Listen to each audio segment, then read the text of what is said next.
Hello, my name is Chris Duncan, and thank you for playing Campaign Trail, a fun, fierce, and educational game that puts you on the path to the presidency. With a little bit of skill, trickery, and some luck, you can end up the most powerful person in the free world. So let's go ahead and get started and show you how to play Campaign Trail.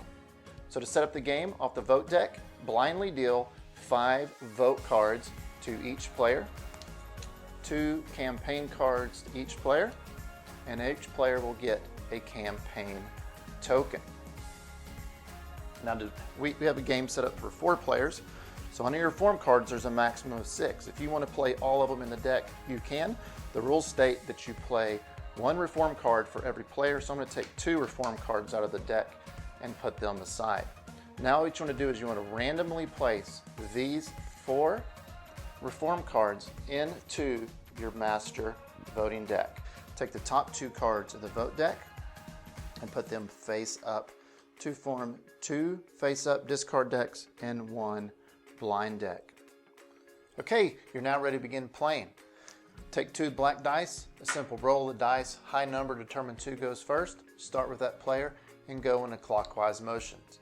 There's 2 gameplays. One is normal play, where after you determine who starts first, you no longer need the dice except for the debate card when that's played. Every player is given 2 actions on their turn. Alternatively, it's called chance play, where you do use the 2 black dice, and a roll of the dice determines the number of actions you may take. Keep in mind, they could be 0 or a maximum of 4. When it's your turn during normal play, you may take 2 actions per turn. An action consists of one of the following: drawing 2 vote cards, playing a campaign card. You may also purchase a campaign card with a campaign token as an action, or you may claim a state or district. You may draw the top 2 vote cards off the blind deck. You may also draw these cards off the discard deck.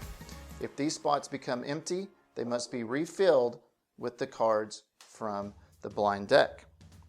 You may also, during your play, take the top card and a blind card. If for some reason a wild card is face up in the discard deck, you may also take that during your action to draw vote cards, but if you pick up a wild card off the discard deck, you may only take 1 card during that action.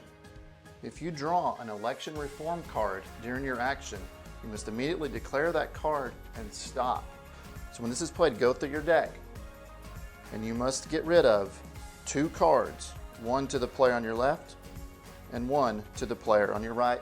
Make sure you pass these face down to those players, and you may not look at the cards you received from another player before passing yours.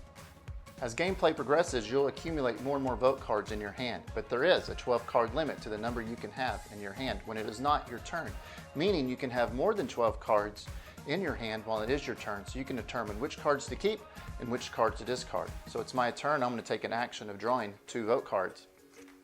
I'm going to keep the ones that I feel I can use, and then I'm going to discard the others. So I drew 2, I had to discard 2 to bring me back to the 12 limit. However, this can also become strategic as to which discard pile you put it on, because remember, only the top card becomes playable. It's very important to know what the face-up cards are. For one, it lets you know what your other players are discarding, and 2, remember, since the top card up is always in play, you may want to draw strategically to make that card back into play. Let's say, for example, a player discarded, you're going for Atlantic. They discarded a Georgia and a Big Sky card. Well, you have 2 Atlantics in your hand. Since you can draw 2 cards on your action, you can take the Georgia card, which you do not need, but that does reveal the Atlantic card. And so as your second card, you may take that Atlantic card. If you need to cover a card from another player, you can discard more cards if you wish to cover that card to take it further out of play. On each vote card is the state or district that you are playing for, the number of votes that that state or district awards you, and the number of cards needed to claim that district. When it comes down to claiming a district or state, there's several ways to do that. One is on it during an action on your turn, have the appropriate number of cards as listed and as an action claim that state. The other way to do this is the snatch option. Let's say you had 2 of these in your hand and it is not your turn. Another player discarded the southwest card. If you see that discard action, even though it's not your turn, yell snatch and be the first one to grab it off the blind deck. If you do that, you must be 1 card away from claiming that state or district, and once you snatch it, you have to declare that you have enough cards to claim that, and you must claim it the next time it is your turn.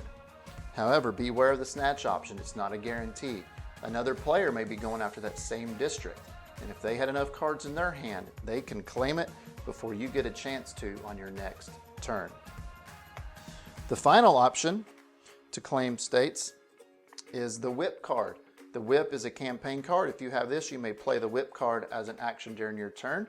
And think of this as go fish. As long as you're within 2 cards away of claiming a state or district, play your whip card and declare which one you need. I need southwest. Every other candidate playing that has a southwest card in their hand must give it to you. So you may collect 1, you may collect 3, or you may collect 0. If you do get enough to claim the entire district, without an action, you may go ahead and use that whip card, collect your states, and claim that district. Once a state or district has been claimed, any cards left in play of that state or district are no longer needed and must be discarded. So Illinois just got claimed, and I have an Illinois card. I'm going to discard Illinois. That also goes for cards that are now drawn off the blind deck. So I'm going to draw cards. So you'll notice that I drew a mountain card. Mountain District has already been claimed, so that card is no good for me as well. The only exception to this is if this deck becomes exhausted, one of these decks becomes exhausted, it has to be filled with the top card. If that card has already been claimed, that card became in play because it came to fill this spot. It is removed and you draw again until you get a card that is still in play. A lot of the strategy for campaign trail comes in and not just collecting votes, but using campaign cards to help yourself and harm others if that's what they call for. There are 7 types within the deck. You start the game with 2 and you can buy more with campaign tokens, and you can also acquire them through theft or trade. So that's it. That's how you play Campaign Trail. I hope you had a good time playing with your friends and family. Hope it was fun and educational. And thank you so much for participating in this beta play. Please don't forget to fill out the survey in the link below. That'll give us valuable information so we can make this game better and better, and we really covet your feedback. And of course, this is a free country, so house rules may apply. If you make up a rule that you think is great, please pass that along as well. Of course, if you have any questions, you can reach out to me, and don't forget to refer to your rule book during gameplay if you need to. Once again, thank you so much for playing Campaign Trail, and I'll see you in the White House.